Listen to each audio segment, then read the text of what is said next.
మనిషికి ప్రమాదాలు ఎప్పుడు ఎలా వస్తాయో తెలియదు. ఇటీవల రోడ్డు ప్రమాదాలు, హార్ట్అటాక్, కరెంట్ షాక్, అగ్ని ప్రమాదం, ప్రకృతి విపత్తుల వల్ల ఎంతోమంది చనిపోతున్నారు. అప్పటి వరకు మనతో ఎంతో సంతోషంగా గడిపిన వాళ్ళు కంటికి కానరాని లోకాలకు వెళ్ళిపోతున్నారు. కారణాలు ఏవైనా తమ వారిని కోల్పోయిన వారి కుటుంబాల్లో తీవ్ర విషాదాలు నిండుకుంటున్నాయి.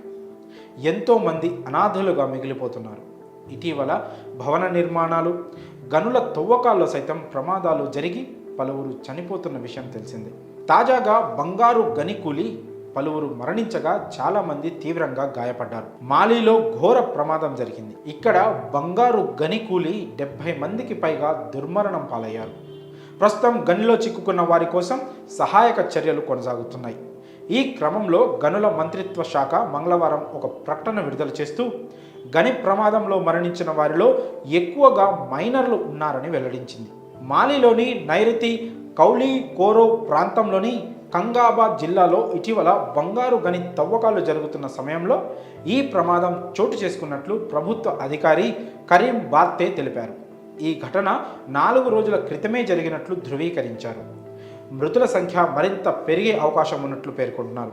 ఇక బంగారు గని కుప్పకూలిపోయిన సమయానికి 100 నుంచి 150 మంది అందులో ఉండగా అందులో 70 మంది చనిపోయారని, మిగిలిన వారు గనిలో చిక్కుకోగా వారిని రెస్క్యూ టీం రక్షించేందుకు చర్యలు వేగవంతంగా కొనసాగుతున్నాయని తెలిపింది.